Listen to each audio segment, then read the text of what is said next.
Jake woke up to the sound of soft humming. For a moment, he forgot where he was. Then he remembered the alien girl and sat up quickly on his bed. She was still on his couch, wrapped in his grandmother's quilt, but now she was awake and looking around his room with curious golden eyes. "Good morning," Jake said softly. "How are you feeling?" The girl turned to look at him. Her wounds looked much better than yesterday.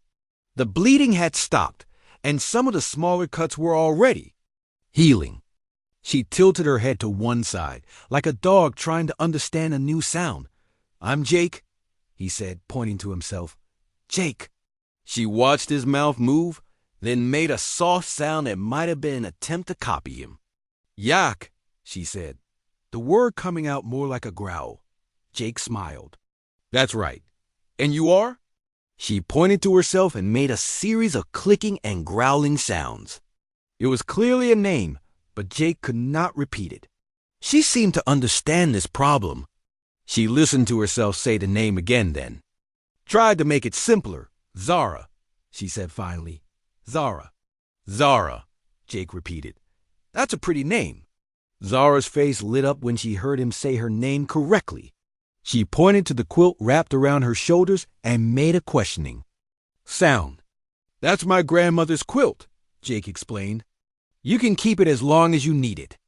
Zara clutched the quilt tighter and made that purring sound again. Then she did something that surprised Jake. She got up from the couch and walked over to his desk. She picked up a shiny pen and brought it back to him, holding it out like a gift. "Oh, thank you," Jake said, taking the pen. "But you don't need to give me anything." Zara looked confused when he tried to give the pen back. She pushed it toward him again and made encouraging sounds. Finally, Jake kept the pen, and Zara seemed happy. Jake's tablet beeped. A message from Captain Rodriguez appeared on the screen. "All crew report to the bridge for morning briefing in 30 minutes. "I have to go to work," Jake told Zara. "You need to stay here and rest. Don't let anyone see you, okay?" Zara did not understand all the words, but she seemed to understand that Jake was leaving. She made worried sounds and reached for his hand. "I'll be back," Jake promised. "I'll bring you some food, too." Jake left his quarters and headed to the bridge. The ship was busy with morning activities. Crew members walked through the halls, talking about their work for the day. Jake tried to act normal, but he kept thinking about Zara alone in his room. On the bridge, Captain Rodriguez was talking to the science team about the crashed alien ship. Dr. Amy Foster, the ship's biologist, was very excited about the discovery. "The technology is completely unknown," Dr. Foster was saying. "The metal seems to be some kind of living material, and the energy readings are off the charts." "Any signs of survivors?" asked Ben Thompson, the chief science officer. "None that we could." "Fine," said Guard Stevens. Jake felt guilty hearing the lie, but he did not say anything. "We'll send another team down today," Captain Rodriguez decided. "I want that ship studied completely. This could be the most important discovery in human history." After the meeting, Jake went to the ship's kitchen and got some food. He was not sure what Zara could eat, so he took a little bit of everything: fruit, bread, meat, and some milk. He hid the food in a bag and went back to his quarters. When he opened his door, Zara was not on the couch. For a moment, Jake was afraid. She had left. Then he heard sounds coming from his bathroom. The water was running. "Zara?" Jake called out. She appeared in the bathroom doorway, dripping wet and looking embarrassed. She had tried to wash herself in the sink, but she had made a mess. Water was everywhere, and she was still wearing the torn clothes from her ship. "It's okay," Jake said, laughing. "Let me help you." Jake showed her how the shower worked. Zara was amazed by the hot water. She stood under it for a long time, making happy sounds. While she cleaned up, Jake found some of his old clothes that might fit her. A t-shirt and some sweatpants. When Zara came out of the bathroom, she looked much better. Jake's clothes were too big for her, but she did not seem to mind. She had wrapped his grandmother's quilt around her shoulders like a cape. "Food," Jake said, showing her the bag. "Are you hungry?" Zara's eyes got wide when she saw the food. She sniffed everything carefully, then started eating. She liked the meat best, tearing into it with her sharp teeth. But she also ate the fruit and bread. She did not like the milk, while Zara ate. Jake tried to learn more about her. He pointed to things in his room and said their names. Zara was a fast learner. Soon she was saying bed and chair, and water in a growling accent. Jake also learned that Zara was stronger than she looked. When she accidentally dropped a metal cup, she caught it before it hit the floor. Her reflexes were incredibly fast. And when she heard a sound in the hallway, her ears would twitch and turn toward it like a dog's. "Computer," Jake said to the ship's A system. "Begin language learning program. Species unknown. Audio recording." The computer began recording Zara's sounds and trying to make sense of them. Jake hoped this would help them communicate better. After lunch, Jake had to go. Back to work. He was fixing a broken cooling system when his friend Danny Cooper found him. "Hey, Jake," Danny said. "You seem different today. Everything okay?" "Just tired," Jake replied, not looking up from his work. Stevens was telling everyone about that. "Alien ship," Danny continued. "Pretty crazy stuff. Think there might be more of them out there?" Jake's hand stopped moving on the cooling system. "More of them? Yeah, you know. If one ship crashed here, maybe there are others.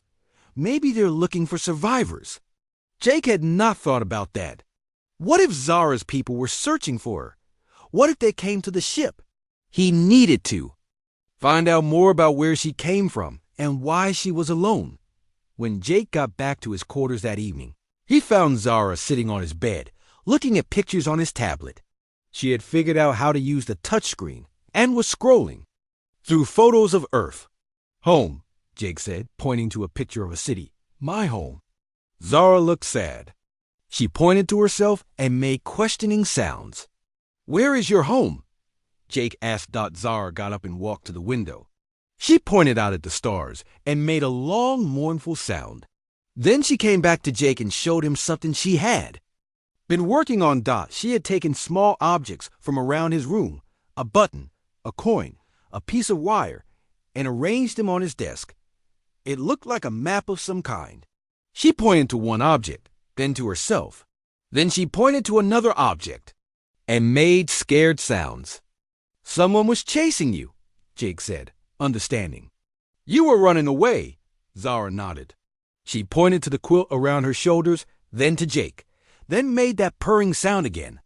She seemed to be trying to tell him something important. But Jake did not understand what. That night, Jake slept on the floor so Zara could have his bed. But when he woke up in the morning, she was gone from the bed. He found her curled up on the floor next to him, still wrapped in the quilt. She had moved to be closer to him. Jake did not know it, but Zara was showing classic Lunari bonding behavior. She was staying close to her chosen mate, bringing him gifts and marking their shared territory with her scent. To her, Jake's kindness and the sharing of his nest materials meant they were already bonded. And outside the ship, sensors were picking up new signals from deep space. Zara's people were coming to find her. Jake Martinez wiped the sweat from his forehead as he checked the air filters on the lower deck of the Wanderer.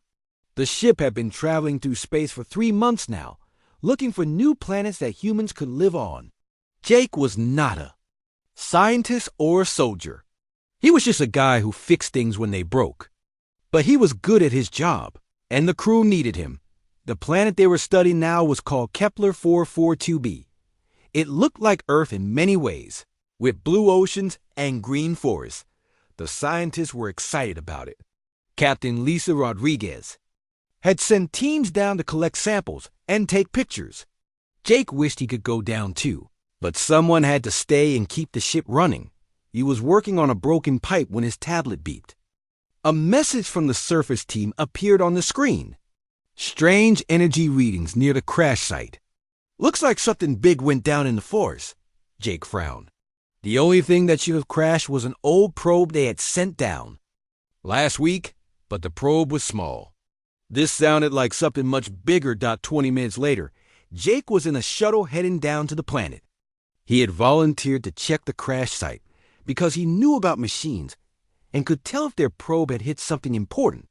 Captain Rodriguez had agreed, but only if he took 2 security guards with him. The shuttle landed in a clearing near the forest. Jake grabbed his toolkit and followed the guards into the trees. The forest was quiet except for the sound of their boots on the soft ground. Strange blue flowers grew everywhere, and the air smelled like honey. They found the crash site after walking for 15 minutes. Jake stopped and stared. This was not their probe. A large metal object, maybe 20 feet long, was buried in the dirt. It looked like a ship, but not like anything humans had ever built. The metal was silver and seemed to glow softly in the dim light under the trees. "This is not ours," said guard Tony Stevens, holding his rifle ready. "No kidding," Jake replied. He walked closer to the crashed ship. There were burn marks all over it, like someone had shot it with plasma weapons. This thing took a beating. Jake walked around the ship, looking for a way inside. On the far side, he found a hole in the hull. It was big enough for a person to crawl through, but the edges were sharp and twisted. He pulled out his flashlight and looked inside. The inside of the ship was dark and filled with smoke. Strange symbols covered the walls, glowing faintly. Jake could see what looked like a control room, but everything was broken or melted. He was about to back out when he heard something, a soft sound like breathing, but not quite human. Jake pointed his flashlight toward the sound. In the corner of the ship, something moved. "Hello?" Jake called out. "Is someone there?" The breathing stopped. Then Jake saw her. She was lying on the floor, curled up in a ball. At first, Jake thought she was human. She had 2 arms, 2 legs, and a head like a person. But as he looked closer, he could see she was different. Her ears were pointed like a wolf's, and her hair was silver white. Fur covered her arms and legs, and her fingernails looked more like claws. She was hurt. Blood covered her side, and her breathing was shallow. Her clothes were torn, and she looked very young, maybe 20 years old. "Guys, I found something," Jake called to the guards. "We need to get her out of here." "Her?" Guard Stevens crawled through the hole and saw the alien girl. "Oh, man, what is that thing?" "She's hurt," Jake said. "We need to help her." "Are you crazy?" said the other guard, Peters. "That's an alien. We don't know if it's dangerous." Jake looked at the girl again. She was unconscious and bleeding. She did not look dangerous. She looked scared and alone. "She's dying. We can't just leave her here." "Protocol says we call the science team," Stevens said. "They'll know what to do." Jake thought about that. The science team would want to study her. They would put her in a lab and run tests. If she died, they would cut her open to see how she worked. Jake had seen what happened to alien life. Forms they found before, even the small ones got dissected. "No," Jake said. "We're taking her back to the ship. She needs medical help now." "Martinez, you can't be serious," Peter said. "Captain Rodriguez will have your head." "Then I'll deal with the captain," Jake replied. He crawled into the ship and knelt beside the girl. She was so still he was afraid she was already dead. But when he touched her shoulder, she made a small sound. Her eyes opened. They were golden like a wolf's eyes, and they stared at Jake with fear. She tried to move away from him, but she was too weak. She made sounds that were not words, more like growls and whimpers. "It's okay," Jake said softly. "I'm not going to hurt you. I want to help." She did not understand his words, but something in his voice seemed to calm her. She stopped trying to get away and just watched him. Her breathing was getting worse. Jake looked around the ship and saw a piece of fabric on the floor. It was soft and silver, like a blanket. He picked it up and gently wrapped it around her shoulders. She grabbed the fabric and held it close to her chest. "I'm going to pick you up now," Jake said. "Don't be afraid." The girl was lighter than he expected. As he carried her out of the ship, she buried her face against his chest and made soft, whimpering sounds. The guards followed, shaking their heads. "This is a bad idea, Martinez," Steven said. "A really bad idea." "Maybe," Jake replied. "But I can't leave her here to die." They carried her back to the shuttle. Jake made a bed for her in the cargo area using emergency blankets. She was still holding the silver fabric from her ship, and she would not let go of it. Her golden eyes followed Jake wherever he went. During the flight back to the Wanderer, Jake sat beside her and tried to keep her comfortable. She was getting weaker, and he was afraid she would not make it. But every time he started to move away, she would reach out and grab his hand with her clawed fingers. "Don't worry," Jake told her. "We're going to help you. I promise." When they reached the Wanderer, Jake had a problem. He could not take the alien girl to the medical bay without everyone knowing about her. And he could not let the science team get their hands on her until he knew she would be safe. So he did something that would change everything. He took her to his quarters. Jake's room was small but comfortable. He had a bed, a desk, and a small couch.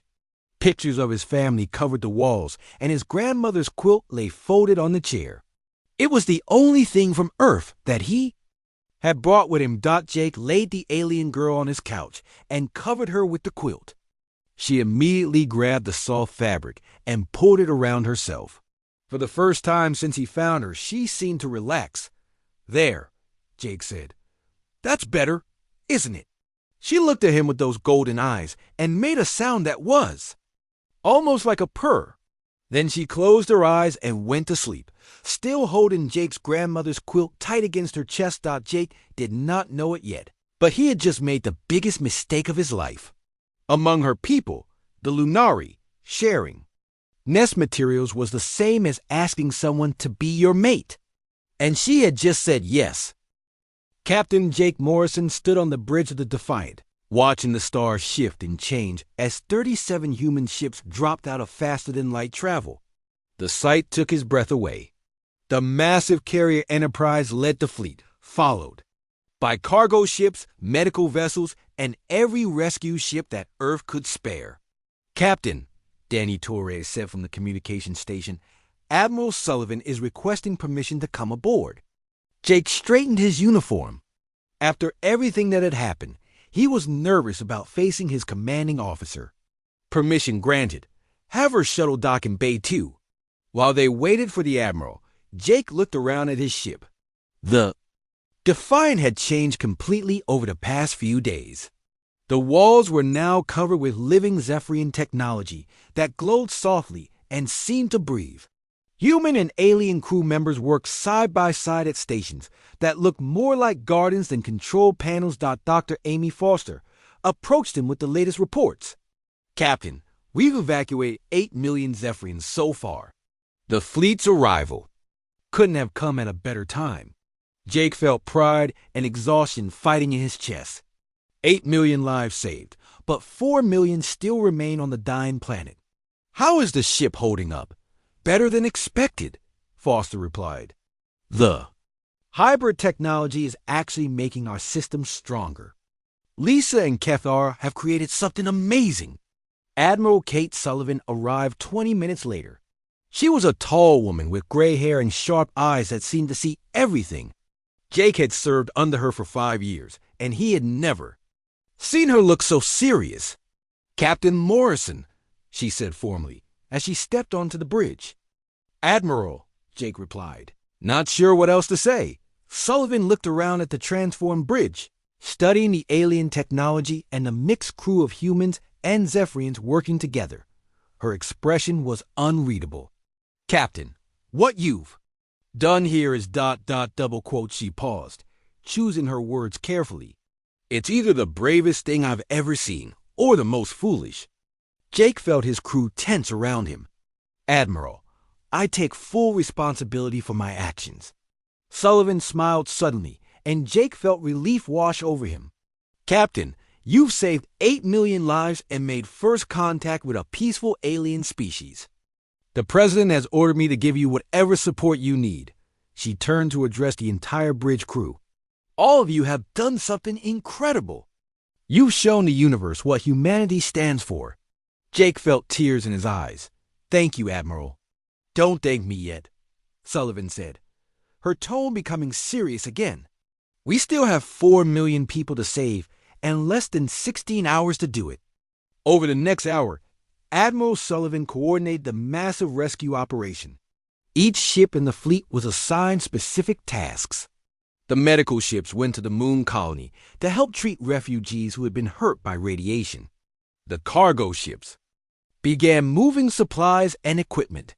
The rescue ships joined the Defiant in evacuating the remaining Zephyrians.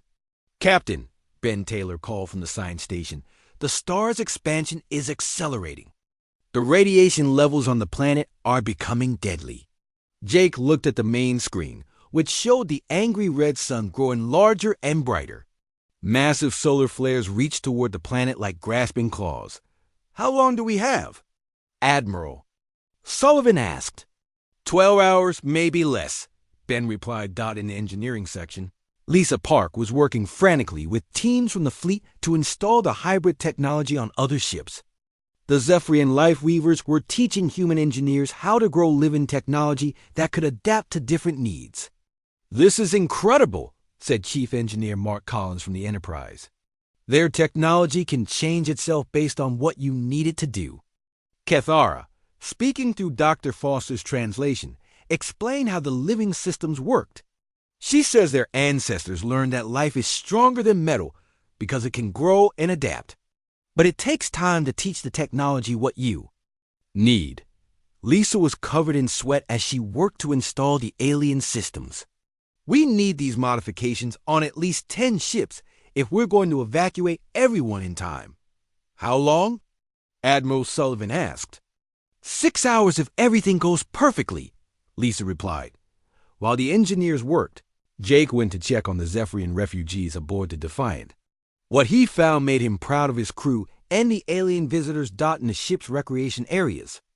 Human and Zephyrian children were playing together. The young aliens looked like beautiful flying insects with wings that shimmered in different colors. They couldn't speak the same language, but they were laughing and playing games that needed no words dotting the medical bay. Dr. Foster was working with Zephyrian healers to treat both species. The aliens had brought medical knowledge that amazed the human doctors. Captain, Dr. Foster said, they're teaching us things about healing that we never imagined. Their medicine works with the body's natural systems instead of fighting against them. Jake watched as a Zephyrian healer used what looked like glowing plants to heal a human crew member who had been hurt by radiation. The treatment was gentle and completely painless. They're sharing everything with us, Dr. Foster continued. All their knowledge, all their technology. They trust us completely. Jake felt the weight of that trust. These people had given humans their most precious secrets because they believed humans would help them survive. Captain Morrison, Admiral. Sullivan's voice came over the intercom. Please report to the bridge. When Jake arrived, he found the Admiral studying reports from the planet's surface. Captain, we have a problem. The Queen Mother refuses to be evacuated. She says she won't leave until every one of her people is safe.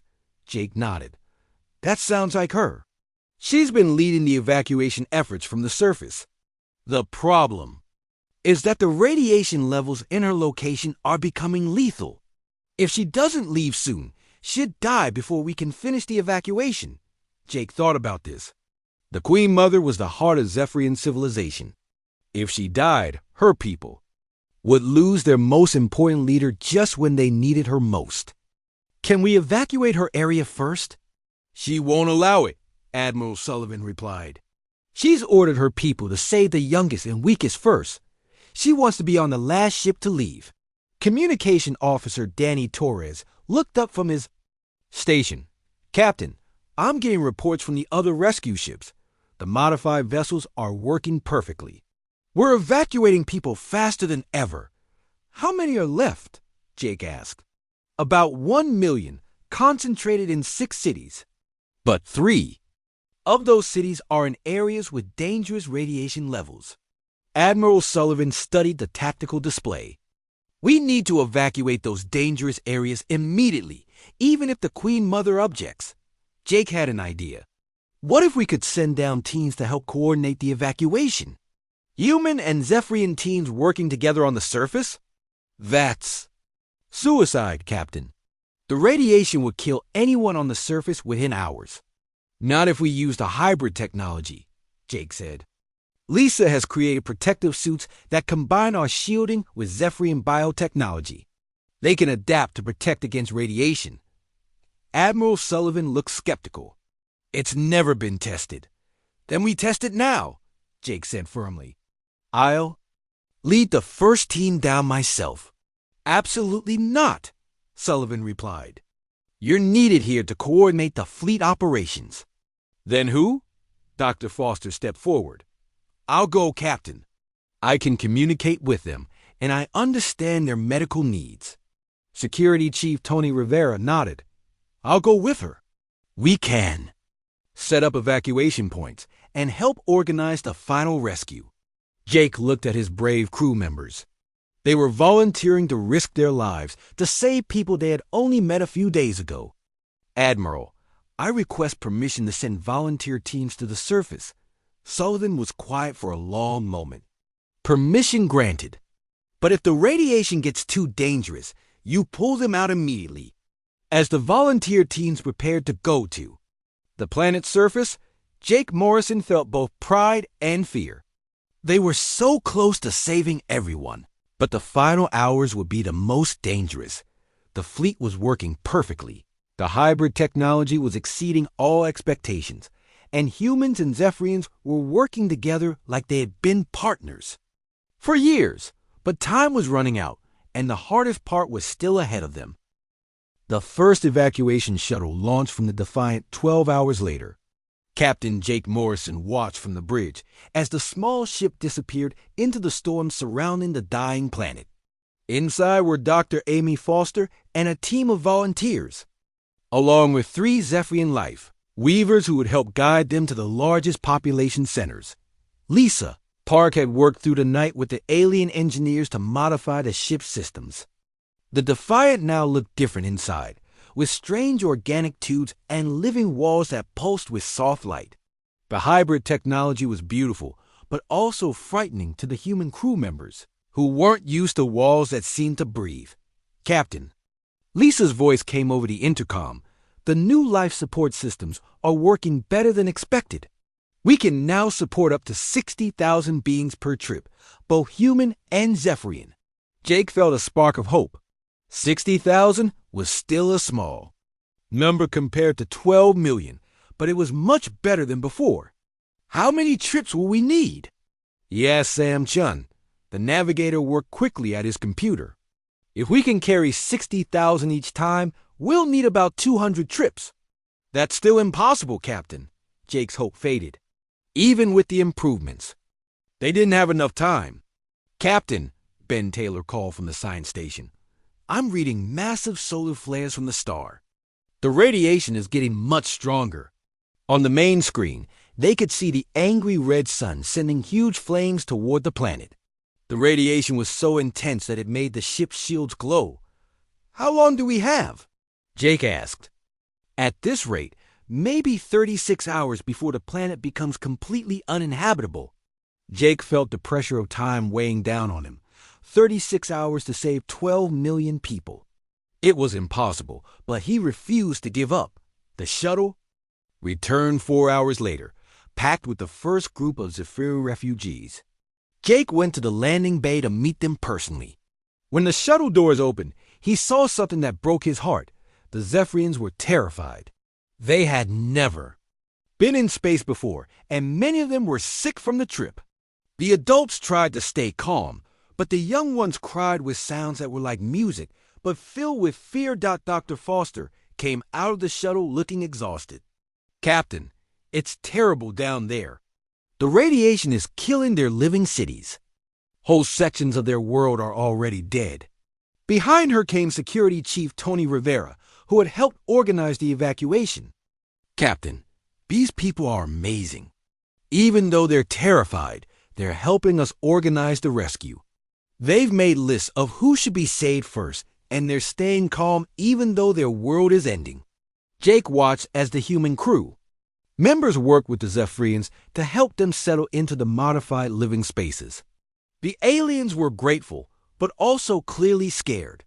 They had never seen metal walls or artificial lights before. Cathara, the chief life weaver, approached Jake with Dr. Foster translating. She says the Queen Mother wants to be evacuated last. She won't leave until all her people are safe. Jake nodded with respect. Tell her I understand. But we need her help to coordinate the rescue. The next few hours were chaos. The Defiant jumped between the dying planet and the new moon that would become the Zephyrians' home. Each trip was dangerous because the solar radiation was getting stronger and the ship's systems were being pushed beyond their limits. On the 7th trip, disaster struck. The ship's jump drive overloaded just as they were leaving the planet's orbit. The Defiant shuddered and dropped out of faster-than-light travel only halfway to the moon. What happened? Jake demanded, rushing to the engineering section. Lisa. Park was covered in sweat and working frantically at the controls. The jump drive can't handle the constant overloading. We're carrying too much weight and making too many jumps too quickly. Around her, both human and Zephyrian engineers worked together to fix the problem. The aliens' living technology was trying to adapt to the damage, but it was a slow process. How long to fix it? Jake asked. At least 8 hours, Lisa replied. Maybe more. Jake felt panic rising in his chest. 8 hours they didn't have. Can we make it back to the planet? Without the jump drive? Not in time to save anyone else, Lisa said sadly. Jake looked around at the faces of his crew and the Zephyrian engineers. They had all worked so hard, and now it seemed like they would fail. That's when Cathara spoke up. Dr. Foster translated. Her words. She says there might be another way. If we can connect the ship's power systems directly to their living technology, it might be able to heal the jump drive much faster. Lisa looked skeptical. That's incredibly dangerous. If something goes wrong, we could lose all power. What choice do we have? Jake asked. Lisa and Cathara worked together for the next 2 hours, carefully connecting the ship's power systems to the alien technology. The process was like surgery, with both engineers working to save the ship's life. While they worked, Jake went to check on the Zephyrian refugees. What he found amazed him. Even though they were scared and far from home, they were helping the human crew members learn about their needs. The aliens were teaching the humans how to prepare their food and how to care for their young ones. Dr. Foster was working with a group of Zephyrian healers to treat both humans and aliens who had been hurt by the radiation. Captain, I'm learning so much from them. Their medical knowledge is incredible. In the ship's recreation area, human children were playing with young Zephyrians. The alien youngsters looked like beautiful flying insects, but they laughed and played just like human children. The language barrier didn't seem to matter when it came to games and fun. Captain, Danny Torres called from the communications station. I'm getting a signal from Earth. It's Admiral Sullivan. Jake hesitated. He had cut off communications with Earth hours ago, but now he was curious about what the Admiral had to say. Put it through? Admiral Kate Sullivan's face appeared on the screen. She looked angry, but also worried. Captain Morrison, I've been monitoring your situation. What you're doing is completely against regulations, but... She paused, looking conflicted. I've been in contact with the President. We're sending every available ship to help you. Jake felt his heart leap. How many ships? 37 vessels, including the carrier Enterprise. But, Captain, they won't arrive for another 18 hours. Can you hold out that long?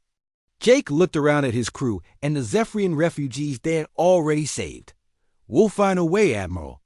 Captain, I also want you to know that the President has authorized first contact protocols.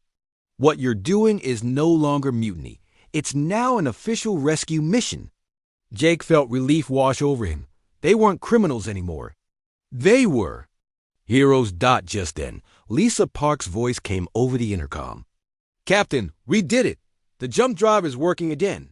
And the alien technology has made it stronger than before. Jake smiled for the first time in hours. How much stronger? We can now carry 80,000 people per trip, and we can make the journey in half the time. The news spread through the ship quickly. The human crew members cheered, and the Zephyrians made musical sounds of joy. Even the young ones seemed to understand that things were getting better. Captain, Ben Taylor called from the science station, I'm reading some good news from the planet's surface.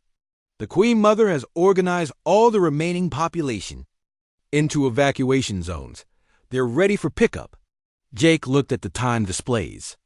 They had 24 hours left before the planet became uninhabitable. With the improved ship systems and the fleet coming to help, they might actually be able to save everyone. All right, everyone, Jake announced to the entire ship. We're going to do this. We're going to save them all. As the Defiant jumped back toward the dying planet, Jake Morrison felt hope growing in his heart. They were still facing impossible odds, but they were no longer facing them alone.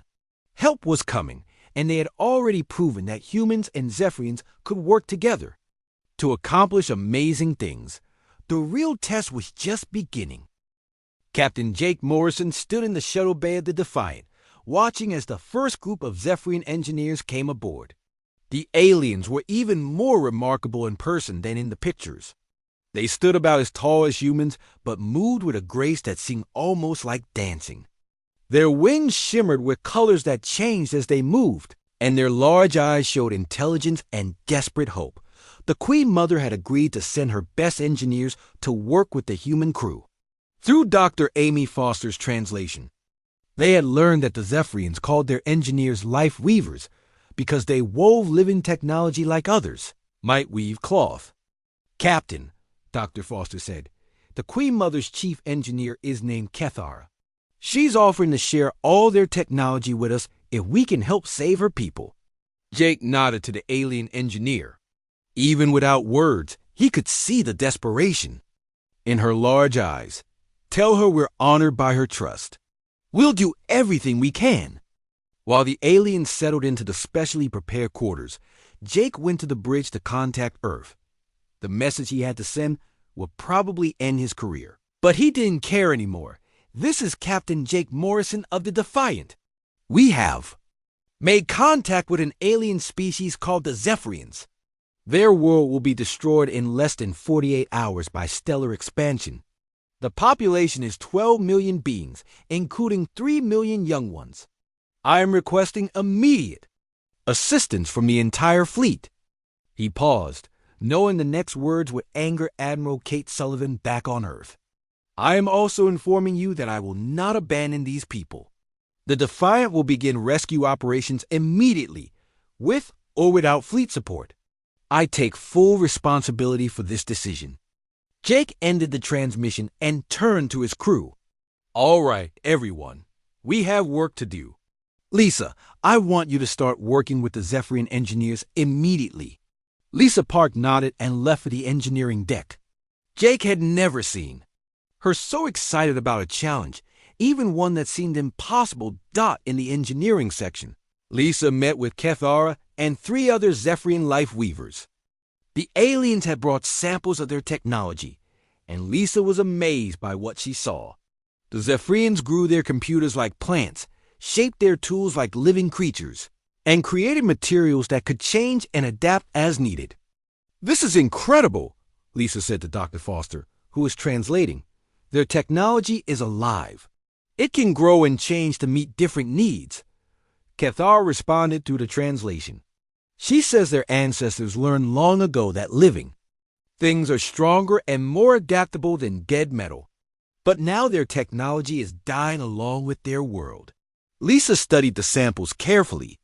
The Zephyrian technology was powered by the planet's unique energy field, which was being destroyed by the solar radiation. But Lisa had an idea. What if we could power their technology with our ship's energy? What if we could create hybrid systems that use both their biological components and our mechanical ones? Dr. Foster translated the question. Cathara's response was excited and hopeful. She says it might work, but it would require completely rebuilding our life support systems. And we would need to understand how their people's bodies work. Lisa grinned. Then let's get started. On the bridge, Jake was working with Sam Chun and Ben Taylor on an even bigger problem. Even if they could modify the Defiant to carry more people, they would need to make multiple trips to save everyone. Captain, Sam said, I've been running calculations. To evacuate 12 million people, we would need to make at least 47 trips between this planet and a safe location. How long would that take? Jake asked. If everything goes perfectly, about 6 weeks. But that's assuming the ship doesn't break down from the stress. Ben Taylor looked up from his instruments. Captain, there's another problem. I've been studying the nearby star systems. The closest habitable world is 3 days away, but it's not suitable for the Zephyrians. The atmosphere is wrong, and the soil won't support their food plants. Jake felt his heart sink. Even if they could evacuate all the Zephyrians, where would they take them? What about uninhabited worlds? Something we could help them adapt to? There's a moon in the next system over. It has water and a breathable atmosphere, but it's never had life. The Zephyrians would have to start over completely. Jake thought about this. Starting over on a new world would be hard, but it was better than dying with their old one. How long to get there? 2 days if we push the engines hard. Jake did the math in his head. 2 days to the new world, 2 days back, 47 trips. It was impossible, but they had to try. Sam, start plotting jump routes. I want the fastest possible course to that moon and back. Meanwhile, in the medical bay, Dr. Foster was working with a Zephyrian healer to understand their biology. The aliens were similar to humans in some ways, but very different in others. They breathed a gas mixture that was mostly like Earth's air, but with added chemicals that humans couldn't detect. This is fascinating, Dr. Foster said to the Zephyrian healer through the translation system. Your people's bodies are adapted to living in harmony with other life forms. You actually share nutrients with the plants you grow. The healer's response was sad. She says that's why they can't just eat any food. Their bodies are designed to work with their planet's ecosystem. On a new world, they would have to slowly adapt over many years. Dr. Foster realized this made the rescue even more complicated. It wasn't enough to just move the Zephyrians to a new world. They would need to bring their entire ecosystem with them. Down in engineering, Lisa Park and Cathar were making progress. Working together, they had figured out how to power Zephyrian technology with the ship's energy systems. The alien technology was incredibly efficient, and it could adapt to different conditions automatically. Look at this, Lisa said to Danny. Torres, who had come to help. Their life support systems can adjust themselves based on how many people are using them. If we install these in our ship, we could carry 10 times more people. Danny was amazed. But will it work for both humans and Zephyrians? Cathar responded through the translation system. She says yes, but it will take time to grow the new systems, and they will need organic materials from their planet to work properly. Lisa nodded. Then we need to get those materials before the planet is destroyed. Back on the bridge, Jake received a response from Earth. Admiral Kate Sullivan's voice was cold and angry. Captain Morrison, you are ordered to withdraw immediately and wait for fleet support. You do not have authorization to begin rescue operations or to share human technology with alien species. Return to Earth immediately for court-martial. Jake looked at his crew. They were all watching him, waiting to see what he would do. Danny, shut off the communication system. Captain? Danny asked, not sure he had heard correctly. I said shut it off. We're not receiving any more messages from Earth. Danny slowly reached for the controls. Captain, this is mutiny. You could be executed for this. Maybe, Jake said calmly. But I'm not going to let 12 million people die while we wait for politicians to make decisions. He turned to address his entire crew. I want everyone to understand what we're doing. We're disobeying direct orders from Earth. We're risking our lives and our careers. Anyone who wants to leave can take a shuttle back to Earth right now." No one moved. Dr. Foster spoke first.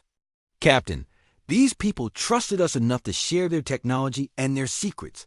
We can't betray that trust." Lisa Park's voice came over the intercom from engineering.